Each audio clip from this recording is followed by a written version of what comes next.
Dice así: porque no me avergüenzo del Evangelio, porque es poder de Dios para salvación a todo aquel que cree, al judío primeramente y también al griego. Porque en el Evangelio la justicia de Dios se revela por fe y para fe, como está escrito: mas el justo por la fe vivirá. Y en estos dos versículos, ahora vamos a leer unos versículos antes de esto, pero quería empezar leyendo estos dos. Que dice Pablo: no me avergüenzo del Evangelio, es poder de Dios para salvación a todo aquel que cree. Y da dos grupos de personas, ¿no? Dice al judío primeramente y también al griego. La salvación vino a través del pueblo judío. Jesús vino siendo judío, pero luego la salvación se extendió a todas las personas. En algunas partes figura como gentiles, gentes, pueblos significa esa expresión, pero al griego enseñando, bueno, a los judíos, a los griegos, a todos. Dios quiere salvar a todos. Y en estos dos versículos encontramos el resumen perfecto de la carta a los romanos. Si quisiéramos elegir una idea central o un resumen o el versículo clave de Romanos para entender toda la carta, bueno, seguramente sean estos dos. Y además podemos hallar en estos versículos el corazón del Evangelio. Hasta parece ser la palabra favorita de Pablo, porque si leen el capítulo 1, el 2 y toda la carta de Romanos lo menciona muchísimas veces. Que Dios quiere salvar, que Dios quiere perdonar, que Dios quiere, sin importar tu condición en esta hora, judíos, gentiles, argentino, de otro país, Dios quiere darte gratuita salvación. Y me salta una pregunta a todo esto. Y la pregunta es: ¿cómo puede un Dios perfectamente justo perdonar y aceptar en su presencia a un hombre totalmente injusto y aún así mantener intacta su propia justicia?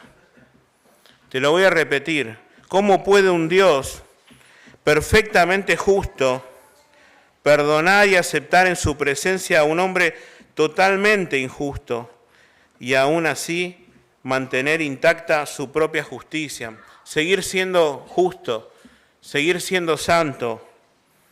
Y estos textos que hemos leído son las declaraciones, alguien dijo alguna vez, más importantes que jamás se hayan escrito. No hay texto en la literatura humana que sea más importante que lo que acabamos de leer. Pero hay un contexto. Bueno, Mauri el jueves nos introdujo en esta carta, y Pablo no conocía personalmente a estas personas a las cuales les estaba escribiendo. Y él deseaba desde hace años visitarlos, conocerlos, pero no deseaba visitarlos para conocer Roma, como quizás muchos de nosotros tuviéramos ganas. ¿Alguno conoce Roma? Muy bien. Algunos, muy bien. Bueno, Pablo no tenía ganas de irse de viaje para conocer Roma, que está bien hacerlo. Él tenía un propósito claro, que era anunciarles el Evangelio. Miren lo que dice el versículo 14, si no cerraron sus Biblias.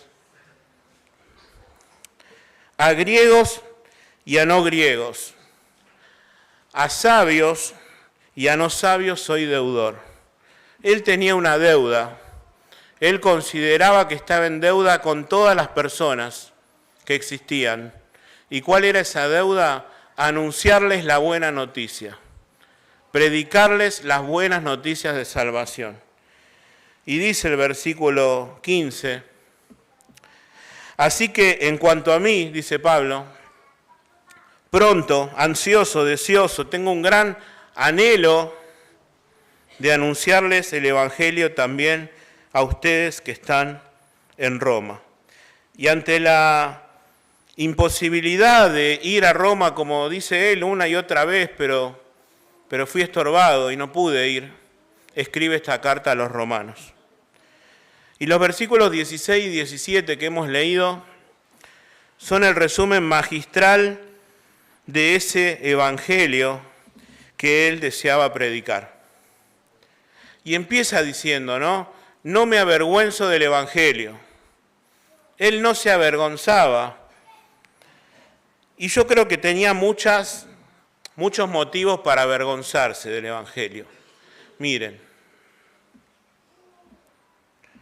apresado en Filipos, más de una vez él lo metieron preso por hablar de Jesús. Expulsado en Tesalónica, lo tuvieron que sacar en secreto de Damasco colgado en una canasta porque lo querían matar. No querían que predique más en nombre de Jesús. Hasta tuvo que ser escoltado para salir de Berea.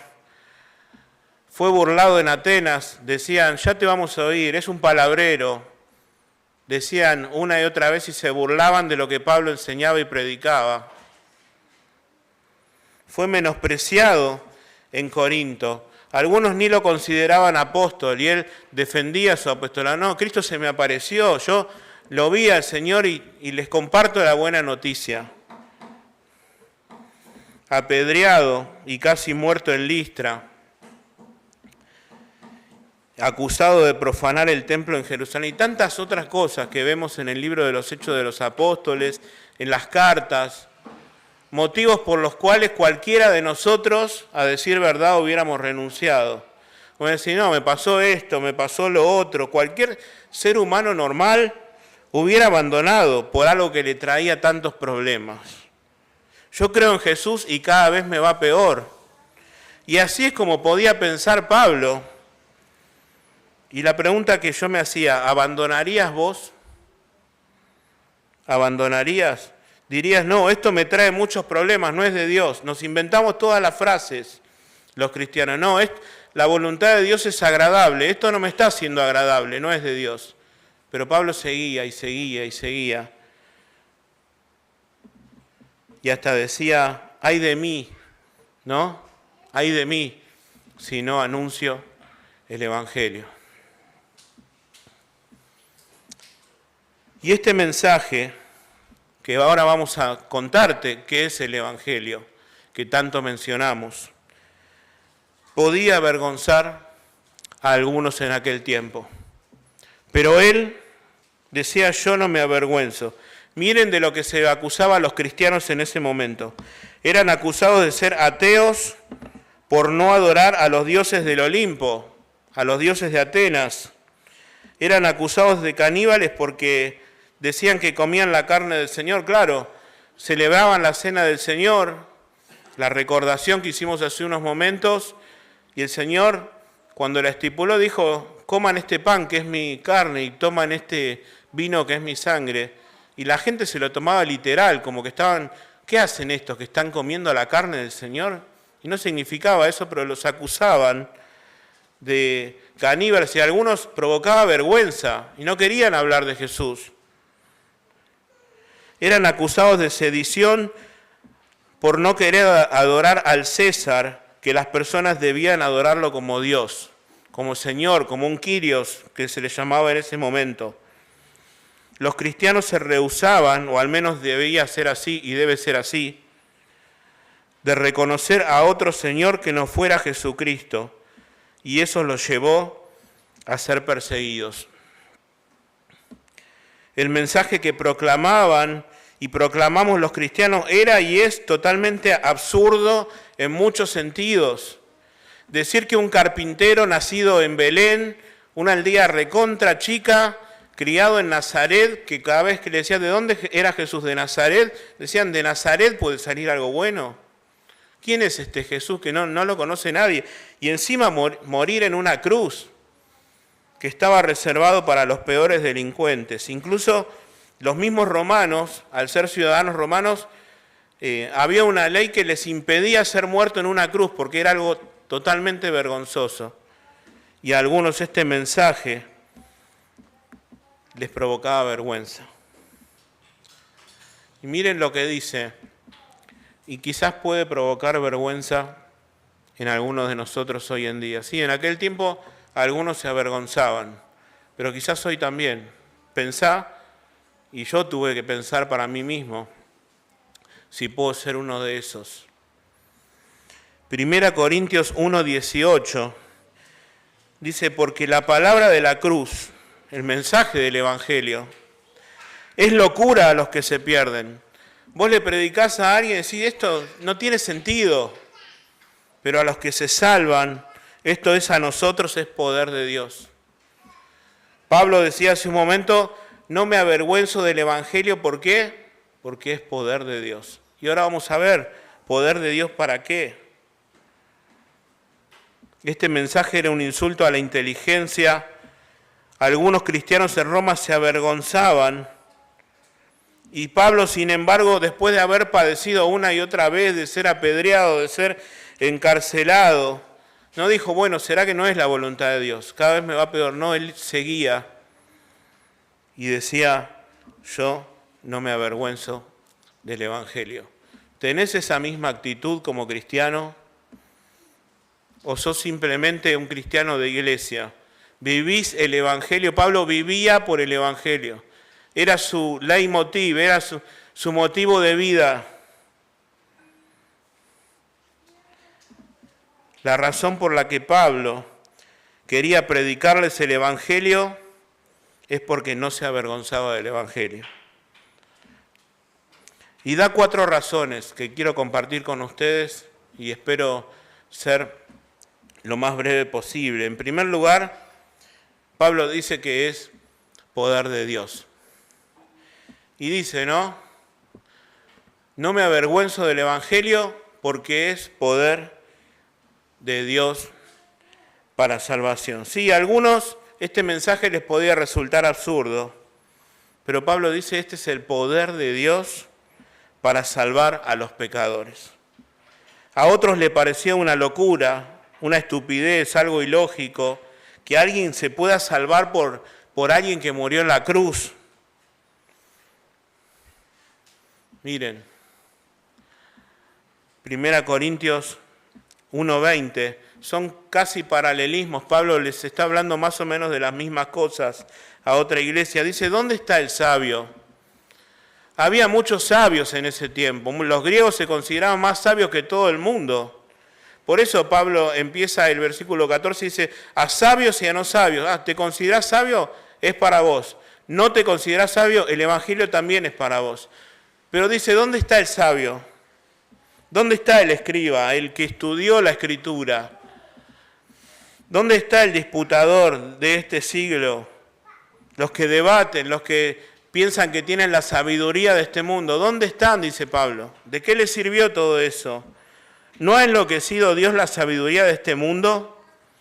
Pues ya que en la sabiduría de Dios el mundo no conoció a Dios mediante la sabiduría.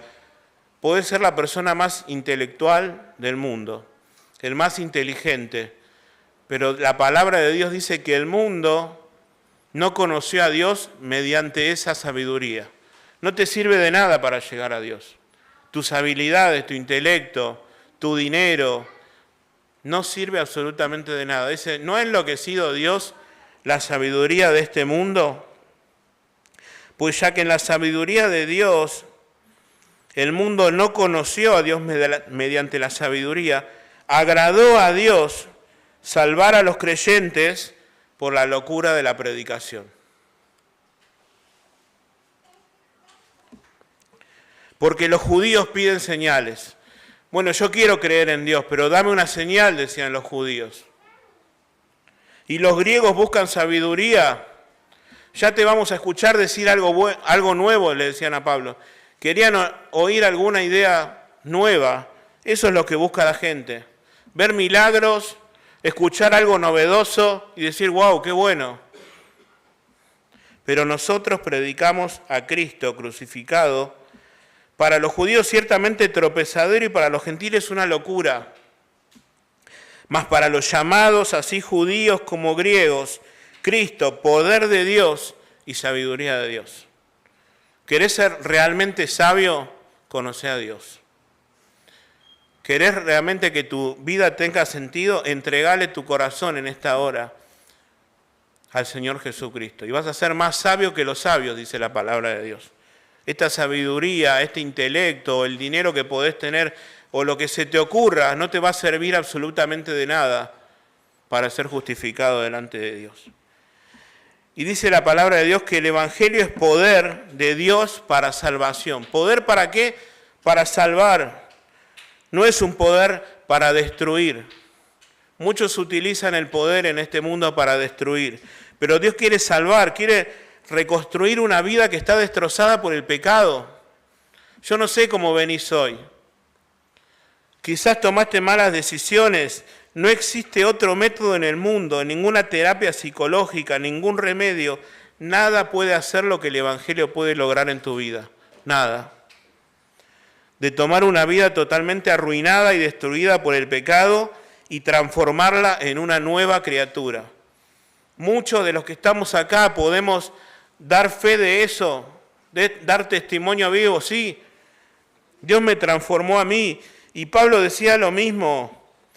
Esto no decía Pablo porque lo había visto en otros, aunque lo había visto en otros. Él decía, Dios me salvó a mí.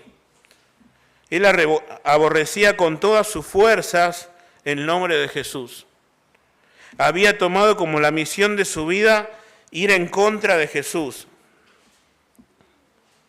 Su propósito era dedicar toda su vida, su tiempo, su dinero en destruir al cristianismo. Y miren lo que dice 1 Timoteo 1:13, Pablo ya anciano, dice, habiendo yo sido antes blasfemo, perseguidor e injuriador. Eso es lo que era Pablo antes de conocer a Jesús. Y miren cómo se consideraba a sí mismo, ¿no? Blasfemo, perseguidor, injuriador, mas fui recibido a misericordia porque lo hice por ignorancia. No sabía que estaba yendo en contra de Dios, hasta que Jesús se encontró conmigo, hasta que Jesús me perdonó. Lo hice en ignorancia, en incredulidad, pero la gracia de nuestro Señor Jesucristo fue más abundante con la fe y el amor que es en Cristo Jesús. Yo antes perseguía a los cristianos, decía Pablo. Yo antes era un blasfemo, no conocía a Dios, pero Dios tuvo misericordia de mí y me salvó. Y Dios quiere hacer eso con vos en esta hora. Si traes tu vida arruinada por el pecado, si ya no tenés más escapatoria, si has probado con absolutamente todo lo que se te ocurra que probaste, Dios quiere perdonarte. Dios quiere salvarte. ¿Y quién hace eso? Solamente el Evangelio. Miren lo que dice la palabra de Dios. Y en ningún otro hay salvación, porque no hay otro nombre bajo el cielo dado a los hombres en quien podamos ser salvos. La única manera de salvarte es a través de Jesús. Y cantamos, ¿no? Muchas veces un corito viejo, solamente en Cristo, solamente en Él, la salvación se encuentra en Él. No hay otro nombre dado a los hombres, solamente en Cristo, solamente en Él. No hay otro nombre, decía Pedro, que es el que dijo estas palabras. Dios quiere salvarte. Dios quiere perdonarte. Hayas llegado a este lugar o lo estás escuchando por internet, como sea, lo que sea que hayas hecho, Dios quiere que en esta hora le entregues tu corazón. No hay otro camino, solamente en Cristo.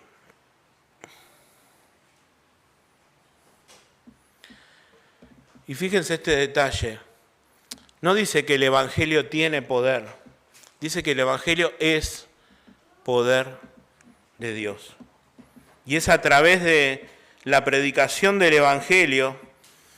Nosotros estamos en esta hora predicando el Evangelio, contándote el mensaje de salvación, y dice que eso produce fe en las personas, fe para salvación. Y así le pasó a una mujer llamada Lidia, que dice que había una mujer llamada Lidia, vendedora de púrpura de la ciudad de Tiatira, que adoraba a Dios, pensaba que agradaba a Dios, que conocía a Dios. y estaba oyendo lo que Pablo predicaba, este mismo mensaje que te estamos contando ahora, Pablo lo estaba contando en una playa, ahí en Filipos, y dice que el Señor abrió el corazón de ella para que estuviese atenta a lo que Pablo decía. Y esta persona entregó su vida al Señor. ¿Querés hacerlo en esta hora? ¿Querés creer en Cristo como tu Salvador? Ya has intentado tantas soluciones.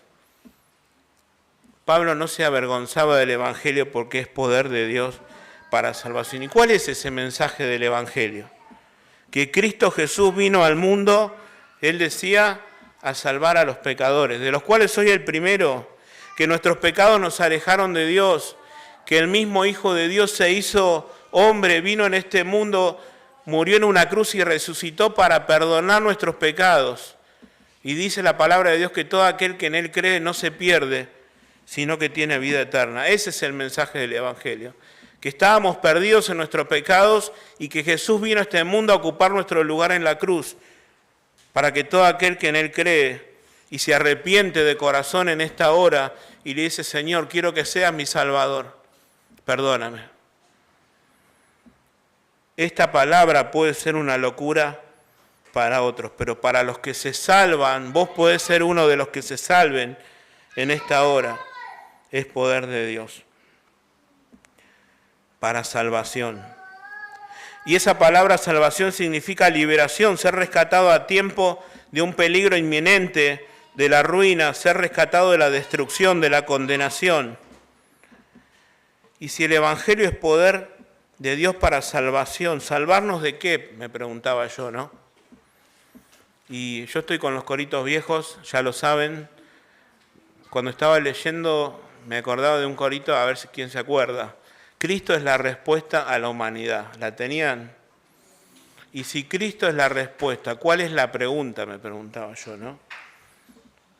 Y muchos buscan, y hemos buscado a Dios por razones equivocadas. Quizás venís con un problema y decís, bueno, voy a la iglesia, se me van a solucionar todos mis problemas. Venís a la iglesia para conseguir un trabajo, venís a la iglesia para arreglarte con tu pareja que no te llevas bien. Son todos motivos loables, pero quizás son equivocados. No sé cuál es tu problema. Algunas iglesias te dicen, todos tus problemas se van a solucionar. Y Pablo estaba en Cristo y tenía cada vez más problemas. Pero no. ¿Salvarnos de qué? Miren, a ver si lo tengo acá. Ahí. Sí. Versículo 17. Porque en el Evangelio, este mensaje glorioso que estamos anunciando, la justicia de Dios, aparece un término nuevo, justicia. ¿A quién le gusta la justicia? Se revela por fe y para fe, como está escrito, mas el justo por la fe vivirá. Porque la ira de Dios, aparece un término nuevo, se revela desde el cielo contra toda impiedad e injusticia de los hombres que detienen con injusticia la verdad. Las personas que no conocen a Dios dicen, Dios es amor, Dios es bueno. Y es verdad, Dios es amor y Dios es bueno porque lo dice su palabra. Pero acá Pablo está diciendo que Dios tiene otra faceta que muchos no conocen o quizás hacen que no conocen, que es la ira de Dios. Y la ira de Dios se revela, dice, desde el cielo contra toda impiedad, contra los pecados de los hombres. ¿Cómo puede ser que un Dios de amor, un Dios bueno, también sea un Dios de ira? ¿De qué se trata la ira de Dios? No es como la ira que nos agarra a veces a nosotros cuando estamos manejando, por ejemplo. No es la ira que te agarra cuando tu hijo y el mío se porta mal. Esa no es la ira de Dios. Ahí los chicos se portan mal y se ríen. La ira de Dios se trata de la justa indignación de Dios a causa del pecado de las personas. y su obligación de dar al pecado el castigo que el pecado merece. Te lo voy a leer de vuelta. Se trata de la justa indignación de Dios a causa del pecado de las personas y su obligación de dar al pecado el castigo que merece, porque Él es un Dios perfectamente amoroso, pero también perfectamente justo, perfectamente santo, y es un Dios que ama la justicia. ¿Qué haces vos cuando ves algo injusto en la tele? Pensaba, ¿no? Porque a veces nos escandalizamos de la ira de Dios, ¿no? ¿Cómo Dios puede castigar a alguien por el pecado, condenar a alguien? ¿Y nosotros qué hacemos? Vemos que a alguien lo matan por robarle el celular. ¿No nos indignamos? O matan a alguien por robarle la moto. Alguien que no tenía nada que ver, alguien que había salido de su casa, iba a comprar o iba al trabajo y no regresa con vida, nos indignamos. Queremos que esa persona pague por lo que hizo, que lo metan preso. A veces hasta queremos que lo maten, darle el mismo castigo que esta persona hizo. Y pensaba, ¿no? Nosotros anhelamos que otros reciban lo que merecen por sus pecados, pero al mismo tiempo queremos que Dios tenga misericordia de nosotros por nuestros propios pecados. Justicia para otros, misericordia para nosotros. Hay una sola persona en todo el mundo, en todo el universo, que puede salvarnos de la ira de Dios. ¿Saben quién es? Dios. Y eso nos lleva al segundo punto, al alcance universal del Evangelio. Miren, porque no me avergüenzo del Evangelio, porque es poder de Dios para salvación. Esto lo vimos, Dios puede salvarte, Dios puede rescatarte. Estás perdido en tus pecados, Dios quiere transformar tu vida en esta hora. Hayas venido como hayas venido, Dios tiene poder y Dios es poder para transformar tu vida. ¿Pero para quién? Para todo aquel que cree. No es que, bueno, Dios ama a todos, Dios va a salvar a todos. No. A todo aquel que cree. No a todo aquel que cree que Dios existe. Bueno, y es otra cosa que le preguntamos a la gente en la calle. ¿Vos creés de Dios? Sí. ¿Y qué crees de Dios? Que Dios existe. Eso no te va a salvar.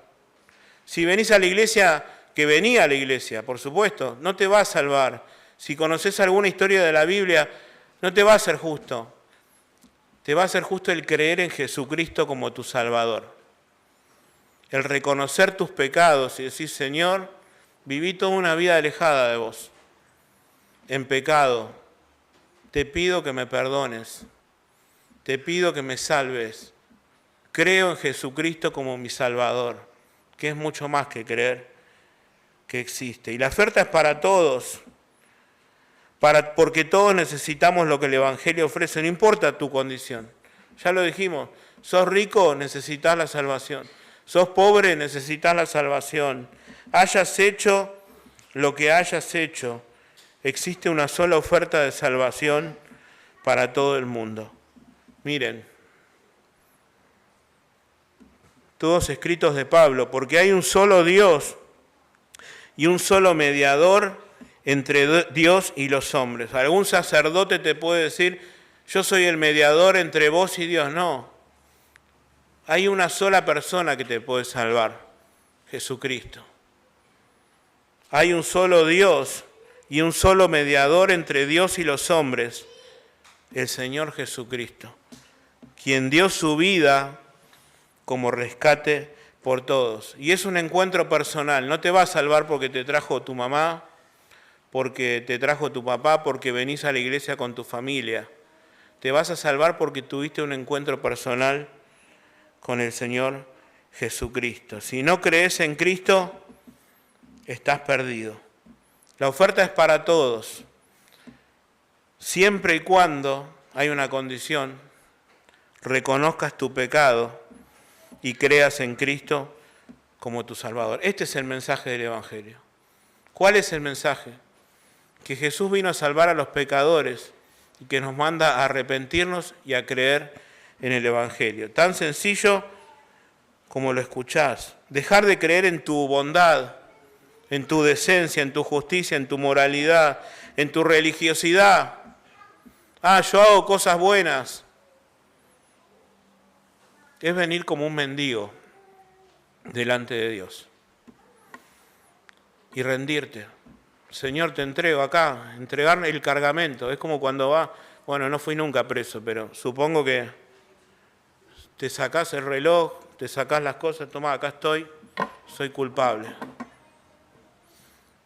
Y entregarte. Decir, Señor, soy culpable, me entrego, perdóname, hazme una nueva criatura. ¿Querrá hacerlo alguien en esta noche? ¿Querrá decirle, sí, Señor, soy un pecador, perdona mis pecados, creo en Jesucristo como mi Salvador? La tercera razón, y estas son cortitas, por la justicia que recibimos. Dice la palabra de Dios, porque en el Evangelio la justicia de Dios se revela. Y no es tanto que se revela el carácter justo de Dios, sino más bien que Dios te otorga su justicia. Que de ser declarado culpable, te arrepentís de tus pecados, crees en el Señor Jesucristo y Dios te declara justo. Justo ante sus ojos. ¿Por qué? Porque hay alguien que pagó por tus pecados. El Señor Jesucristo en la cruz. Cuando Dios ve tu pecado y mi pecado, si nos acercamos con sinceridad y le pedimos que Él sea nuestro Salvador, Él no mira tu pecado, mira que Cristo ya pagó por ellos en la cruz y que te otorga su justicia. Habíamos empezado este mensaje.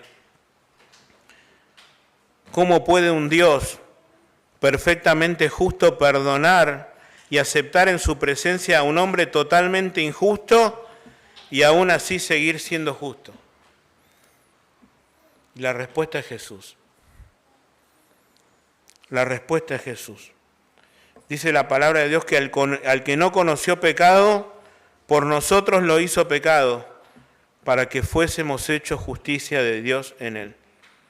Jesús tomó el pecado que nunca hizo, tomó tu pecado y el mío, pagó por ellos en la cruz para que deposites tu confianza en Él. Eso es creer en Él, confiar en Él y que esa cruz tiene poder para salvarte. Efesios 2:8, porque por gracia somos salvos. Eso es un regalo, no te lo vas a ganar con nada de lo que hagas. Por medio de la fe, por medio del creer, del confiar en Él. Y esto no es de vosotros, pues es don de Dios, no por obras, para que nadie se gloríe. Yo me gané la salvación porque vine toda mi vida a la iglesia. No. Yo me gané la salvación porque ayudo a las personas. Dios dice que no. Es un regalo que Dios otorga a todo el que pone su confianza en el Señor Jesucristo. Y por último, que depende de Dios de principio a fin. Dice, porque en el Evangelio la justicia de Dios se revela por fe y para fe, como está escrito, mas el justo por la fe vivirá. Si alguno tiene la nueva versión internacional, creo que lo explica un poco mejor. Dice, de hecho en el Evangelio se revela la justicia que proviene de Dios, la cual es por fe de principio a fin. ¿Y qué significa esto? Que nunca dependió de vos la salvación, ni nunca va a depender de vos ni de mí. Siempre será por Cristo y siempre será por fe. Y la fe, como vimos, es un regalo de Dios. El Evangelio, como piensan muchos cristianos, no es solamente para los que no conocen a Dios. Es para cada uno de nosotros. Necesitamos el Evangelio. Dice Juan 1:9, a cristianos les está hablando, ¿no? Si confesamos nuestros pecados, Él es fiel y justo para seguir perdonándonos, significa ese pasaje. ¿Sos cristiano, crees en Cristo, te equivocaste, te alejaste de Dios? Bueno, el Evangelio también es para vos, no para salvarte, porque Dios te salva una vez y para siempre, sino para reconciliarte continuamente con Dios. Y si no conoces a Cristo, espero haber sido claro en esta hora. Dios quiere salvarte. Pablo también dice en una parte, les rogamos como si Dios rogase a través nuestro. Reconcíliense con Dios. Que en esta hora, en arrepentimiento y fe, puedas entregarle tu corazón al Señor Jesucristo y decir, Señor, quiero que seas mi Salvador. Perdona mis pecados. Regálame la vida eterna. Que Dios nos bendiga.